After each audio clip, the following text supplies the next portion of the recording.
Police आ रही थी, आ जाके तुम भाग रहे हो। तो जय श्री राम। सबसे पहले हवा महल वाले बालमुकुंद आचार्य जी का ये वायरल वीडियो देखें। तुरंत प्रभाव से नॉन वेज के सारे जितने भी ठेले रोड पे लगे हैं, रोड पे बना रहे हैं, ये नहीं दिखने चाहिए। मैं शाम को रिपोर्ट लूंगा आपसे, मुझे नहीं मतलब है मेहरानिया जी कौन अधिकारी है। नहीं हो, मैं आपसे शाम को रिपोर्ट लूंगा। आप मुझे देंगे या मेरे को आना पड़ेगा आपके ऑफिस लेने? लेकिन नॉन वेज रोड पे बेच सकते हैं क्या खुले में? नहीं, रोड पे नॉन वेज बेच सकते हैं क्या खुले में? हाँ या ना बोलो, लाइव हो आप तो आप समर्थन कर रहे हो इनका। तुरंत प्रभाव से नॉन वेज के सारे जितने भी ठेले रोड पे लगे हैं, रोड पे बना रहे हैं, ये नहीं दिखने चाहिए। मैं शाम को रिपोर्ट लूंगा आपसे, मुझे नहीं मतलब है मेहरानिया जी कौन अधिकारी है।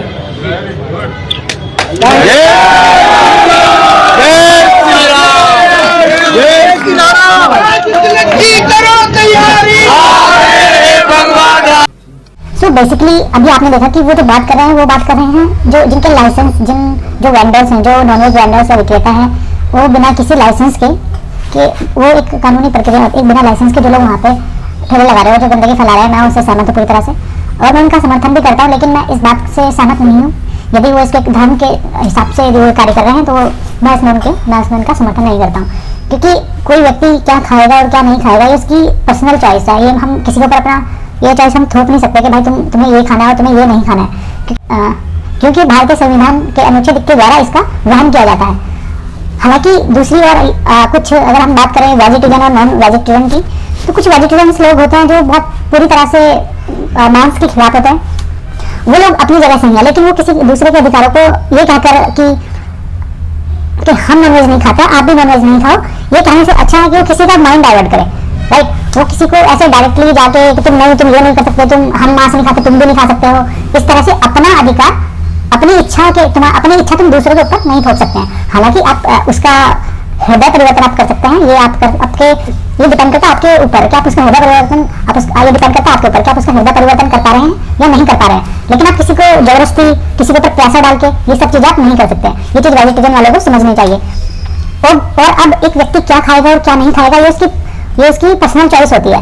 यदि कहीं पर किसी मांस का स्टॉल लगा हुआ है तो इसका मतलब ये है कि कुछ लोग वहां पर हैं जो वो खा रहे हैं, और ऐसा नहीं है कि पर्टिकुलर लोग उसको खा रहे हैं, वो अपने भी खा रहे हैं और जिसके बारे में मैं बात कर रहा हूँ वो लोग भी खा रहे हैं और आप लोग भी खा रहे हैं, आप दोनों शामिल हैं उसमें। आप एक पर्टिकुलर कास्ट को, एक पर्टिकुलर धर्म को, इसके लिए एक मजहब को आप एक पर्टिकुलर धर्म को इसके लिए जिम्मेदार नहीं ठहरा सकते। आप इसलिए कि आप वेजिटेरियन हैं, आप इसलिए किसी और को अपराधी घोषित नहीं कर सकते, वो भी सिर्फ उसके नॉनवेज बेचने के कारण। हाँ, जो फूड वेंडर हैं, जो स्ट्रीट फूड वेंडर हैं, वो जो स्टॉल लगा रहे हैं उनका वो कानूनी प्रक्रिया के द्वारा और प्रॉपर एक लाइसेंस की जो व्यवस्था द्वारा दी गई है और नगर निगम की परमिशन के द्वारा वो सब ये कार्य कर सकते हैं। लेकिन हम किसी को मजबूर नहीं कर सकते, हम किसी को ऐसे मजबूर नहीं कर सकते कि भाई लेकिन हम किसी के साथ ज्यादती नहीं कर सकते। हम किसी को ये नहीं कह सकते हैं कि क्योंकि वो यदि हम किसी के साथ ज्यादती करते हैं तो उसके अधिकारों का हनन होता है। हमें ऐसा नहीं, हमें लग रहा है कि हमारी स्वतंत्रता है उसका हनन हो रहा है, लेकिन हम क्या कर रहे हैं, कहीं ना कहीं सामने वाले की स्वतंत्रता का भी हनन कर रहे हैं। तो हमें इन बातों का भी ध्यान रखना पड़ता है। दूसरी बात तो ये है कि आप नॉनवेज को एक लेते हैं क्वालिटी की तरह से। जो शाकाहारी वर्ग है वो नॉन वेजिटेरियंस, जो एक शाकाहारी वर्ग है वो मांसाहारी वर्ग को एक अपराधी के तौर पर देखता है। तो ये वो मांसाहार करने वाला कोई अपराधी नहीं है। ये कहकर मैं मांसाहार को बढ़ावा नहीं दे रहा हूँ, लेकिन मैं ये कहना चाहता हूँ कि यदि कोई मांसाहार करता है तो उसके लिए जिम्मेदार होती हैं उसकी परिस्थितियाँ, उसकी क्या परिस्थिति रही है, उसे अपने पूर्वजों के द्वारा उसे क्या मिला हुआ है, उसके पूर्वजों के द्वारा उसे किस प्रकार की चीजें दी गई हैं। यदि उसके व्यंजन में शामिल अगर मांस है तो वह उस मांस को खाएगा ही खाएगा। हालांकि जब तक वो इसको अपने हृदय के द्वारा स्वीकार कर ले, ना करे या ना करे कि यदि उसको लगता है कि हाँ मांस खाना उचित नहीं है तो वह मांस नहीं खाएगा। लेकिन यदि कोई व्यक्ति अपनी इच्छा से मांस खा रहा है, यदि कोई मांस खाएगा तो उसे मांस खाने के लिए मांस खाने की जगह पर भी जाएगा, ये तो निश्चित है। जो वेंडर्स हैं, जो हम बात कर रहे हैं, जो हम वेंडर्स की बात कर रहे हैं, तो उन वेंडर्स के साथ उन वेंडर्स में जिनके पास लाइसेंस नहीं है और जिन्होंने समुचित व्यवस्था का पालन नहीं कर रहे हैं, उन लोगों का स्टॉल वहाँ से हटा देना चाहिए। मैं उन लोगों का भी समर्थन कर रहा हूँ। लेकिन जो अवैध तरीके से वहाँ पे वो मांस का भी सफेद लाल मांस करके लोग भी लोग कर रहे हैं, वो न्यायोचित नहीं है। क्योंकि जो भारत है वो एक हिंदू बाहुल्य देश है और ये बात किसी से इस बात को कहने में कोई हिचक नहीं होनी चाहिए। और जो हमारा रुझान है वो हिंदुत्व ही वादी रहेगा। और यदि हम हिंदू, क्योंकि हम सनातनी हैं, क्योंकि हम लोग सनातन वाले हैं, तो भारत के लोग सनातन वाले हैं, तो वो पालन करेंगे अपने धर्म का, जो उसके धर्म के द्वारा हमको सीख दी हुई है, तो वो लोग पालन करते हैं उन्हीं चीजों का। लेकिन जो दूसरे लोगों को नागवार गुजरता है वो इसलिए गुजरता है क्योंकि तो यहाँ के है नहीं, वो लोग आए हैं यहाँ से बाहर के हैं, वो लोग यहाँ के हैं नहीं। अगर वो लोग यहाँ के, यदि वह लोग भी यहाँ के होंगे तो वो लोग हमारा समर्थन करेंगे, परंतु वो लोग यहाँ के नहीं है, तो इसलिए हमारा समर्थन नहीं करते हैं। क्यों? इसके पीछे भी कुछ भौगोलिक कारण होते हैं, कुछ सामाजिक स्थितियाँ होती हैं, कुछ वहाँ पे अवेलेबिलिटी किस चीजों की है, ये चीज बहुत, अवेलेबिलिटी किन चीजों की है ये बहुत महत्वपूर्ण है। अवैध कार्य चल रहे हैं हवामेल विधानसभा, किशनपोल विधानसभा, आदर्श नगर विधानसभा, अपरा काशी जयपुर। अपरा काशी का तात्पर्य है कि ये छोटी काशी है जयपुर। छोटी काशी में यहाँ दर्शनार्थी भी आते हैं, मंदिरों के दर्शन वाले, यहाँ पर टूरिस्ट भी आता है। तो हमारी छवि क्या जा रही है? यहाँ की फोटो खींच के जाती है तो क्या जाती है? हर एक चौराहे पर ट्रकों के ट्रक कचरे का ढेर, हर एक चौराहे पर 20-50 सांड और श्वान कुत्ते वो बैठे होते हैं। जैसे वहां से कोई पैदल गुजरता है उस पर वो अटैक करते हैं, स्कूल के बच्चों पर करते हैं। आप पूरी गली मोहल्ले शहर के किसी जगह चले जाओ, आपको रोड के ऊपर नॉनवेज बेचता हुआ मिलेगा, वो वही काटेगा वही बेचेगा, कोई बिरयानी के नाम पे, कोई सफेद के नाम पे, कोई लाल के नाम पे। अब पता चला कि सफेद का मतलब गाय का मांस भी बेचा जाता है।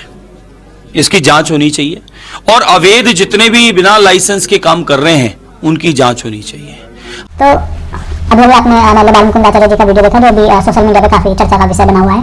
तो गुजरात सरकार ने मांसाहार और फूड बेचने वालों के ऊपर प्रतिबंध लगा दिया था, जिसके कारण जो अहमदाबाद नगर पालिका है उन्होंने भी क्या किया, उन्होंने सड़कों, जो अहमदाबाद नगर निगम है उन्होंने सड़कों पर से जो फूड वेंडर है उन लोगों को एक कानूनी प्रक्रिया के तहत हटा के उन्हें जबरदस्ती उनका सामान अस्त व्यस्त करके जब्त कर लिया। ठीक है, तो इसके खिलाफ जो है याचिका दायर 25 फूड वेंडरों ने मिलकर इनके खिलाफ याचिका दायर की। उन्होंने याचिका दायर की और इस व्यक्ति आरोप लगाया है कि इसने जो है उचित कानूनी प्रक्रिया, इसमें उचित प्रक्रिया का पालन नहीं किया। उनके उचित प्रक्रिया के पालन किए बगैर ही उनके खाने बनाने की जो सामग्री है और जो उनका कच्चा माल है उसको जब्त कर लिया गया है। तो इसमें हाईकोर्ट का फैसला ये आया था, डिस्ट्रिक्ट मुरन वैष्णव ने ये फैसला दिया था कि आप कैसे तय कर सकते हैं कि लोगों को नॉनवेज खाना चाहिए या नहीं, क्योंकि यह उनकी व्यक्तिगत सोच है। कैसे तय को बाहर आप कैसे तय कर सकते हैं कि बाहर लोगों को नॉनवेज खाना चाहिए या नहीं? आप लोगों को वो खाने से कैसे रोक सकते हैं जो वह खाना चाहते हैं? सत्ता में है इसलिए आप ऐसा कह रहे हैं। कल आप तय करेंगे कि मुझे बाहर क्या खाना चाहिए और क्या नहीं। कल कहेंगे मुझे गन्ने का रस पीना चाहिए या नहीं, क्योंकि इससे शुगर हो सकता है। कॉफी मेरे स्वास्थ्य के लिए हानिकारक है। गुजरात हाईकोर्ट के द्वारा फटकार लगाई गई और ये कहीं ना कहीं सही भी है, क्योंकि अगर आप अपना कार्य को सही ढंग से नहीं, आप गंदगी फैला रहे हो तो फिर उसका कोई सेंस नहीं बनता है। अगर आप वो सही नहीं है, क्योंकि ऐसे गंदगी फैलाना, एक गंदगी फैला कर रखना, वहीं पे काटना, वहीं पे बन रहा है, वहीं पे काट रहे हैं, वो चीज सही नहीं है। हाँ, आप सफाई का ध्यान रखो, आप सफाई का ध्यान रख सकते हो, अच्छे से करो, हाइजीन का पूरा ख्याल रखो। जब तुम लोग इस तरह से सड़क पे फैलावा बिखेर के रखोगे, सड़कों पे फैलावा बिखेर के रखोगे और यातायात को प्रभावित करोगे, तो फिर लाजमी है कि समस्या तो आनी ही है आप लोगों को। तो कुछ आप लोग भी कुछ अपनी तरफ से साफ सफाई का भी ध्यान रखो और लाइसेंस जरूर लो। जो व्यवस्था दी गई है उसका लाभ उठाओ। क्या बताओ, अब क्या फायदा बिना लाइसेंस के ठेला लगाने का? क्या फायदा? कुछ नहीं है। आपने कभी भी हटा लेके भाग लेते हैं तुम लोग, उधर से पीछे से पुलिस आ रही होती है, आ जाके तुम भाग रहे होते हो। तो उससे बेहतर है कि आप लाइसेंस बनवाओ और एक अच्छे से खड़े हो, कानूनी प्रक्रिया के तहत खड़े हो, आराम से और हक के साथ बेचो। अगर आप बेच रहे हो तो फिर अधिकारों के साथ बेचो। आप ऐसे जालसाजी करके या फिर जैसा सुनने में आ रहा है कि सफेद मीट और लाल मीट करके ऐसे करके बेच रहे हैं। और एक वो भी नई चीज चली है, वो हलाला सर्टिफाइड प्रोडक्ट जो चल रहा है, अभी बहुत ज्यादा सुनने में आ रहा है। मेरे को तो समझ में नहीं आ रहा है लोगों को हो क्या रहा है। लोग कितने आज के समय में भी आज के समय में एजुकेटेड लोग ऐसे जैसे इतनी घटिया सोच रखते हैं। हलाला का तात्पर्य क्या है? तड़फी हुई चीज, एक ऐसी चीज जो बहुत बुरी तरह से तड़फी है, भयंकर, और क्या यही है? क्या यही बोलते हैं शायद।